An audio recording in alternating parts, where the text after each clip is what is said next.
pourquoi vous devriez cuber? C'est déjà bien de vous poser la question. Je vais vous répondre à ma façon insolite et paradoxale. Et, dans un premier temps, vous renvoyez la balle. Les plus beaux matchs de tennis ne sont-ils pas ceux qu'on remporte après avoir été mené 2-7-0? Les grands hommes de l'histoire, ou plus modestement, les grands animaux de la politique, s'ils avaient renoncé à leur première tentative manquée, seraient-ils de grands hommes de l'histoire? Ou de grands animaux politiques?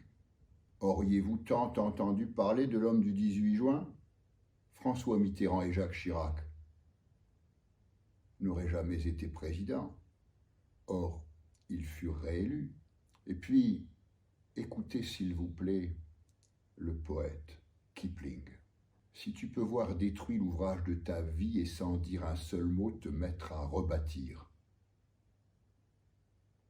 Si tu peux perdre en un seul coup le gain de 100 parties, sans un geste et sans un soupir. Si tu peux rencontrer triomphe après défaite et recevoir ces deux menteurs d'un même front. Si tu peux conserver ton courage et ta tête quand tous les autres les perdront.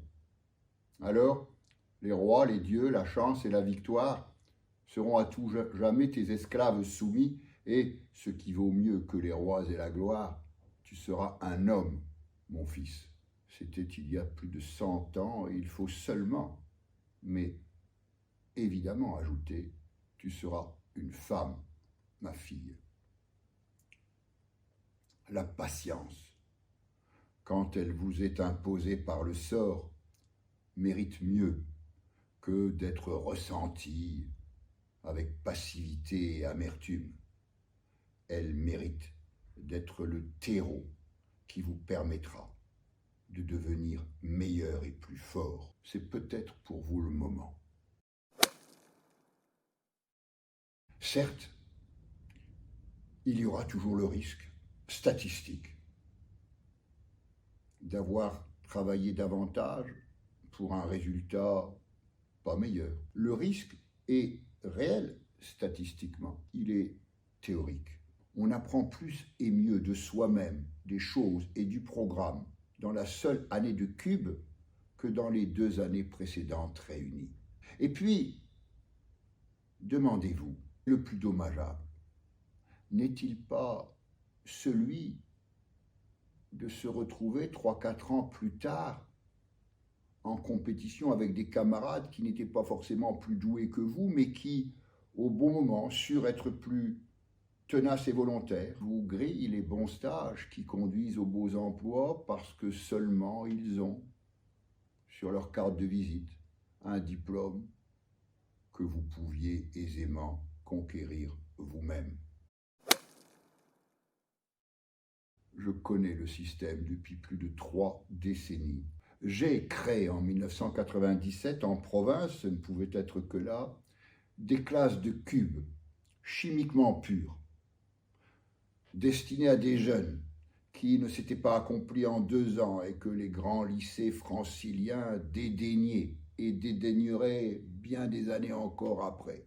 Ne cubez pas là où vous seriez seulement toléré, accepté tardivement parce qu'il restait 2 ou 3 places à la fin. Ne cubez pas davantage là où vous serez considéré comme un score. Rien de moins mais rien de plus. Un score qu'on exigera élevé à l'entrée, sachant pertinemment qu'on ne pourra rien faire d'autre ni de mieux. Cubez là où vous aurez pu faire du passé table rase, non pas en dépit mais en raison de la déception, de l'échec que vous aurez un peu douloureusement ressenti au cours de l'été. Cubez là où vous serez accueilli, accompagné, considéré. Et pourquoi tairais-je le verbe aimer? Cubez là où chaque week-end et à chaque période de vacances, vous pourrez, si vous le voulez, et dès lors que vos professeurs vous l'auront proposé, relire systématiquement vos copies manquées de concours blancs, réaliser des cols supplémentaires, vous préparer aux entretiens de personnalité. Cubez surtout là où vous serez exactement quelle sera la liste nominative des professeurs qui vous accompagneront dans votre ultime épreuve, dans votre premier vrai et beau combat de la vie. Vous avez le droit d'être exigeant.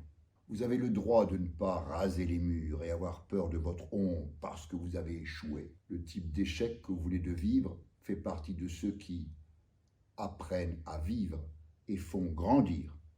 Quoi que vous décidiez dans quelques jours, décidez-le sans peur et fièrement.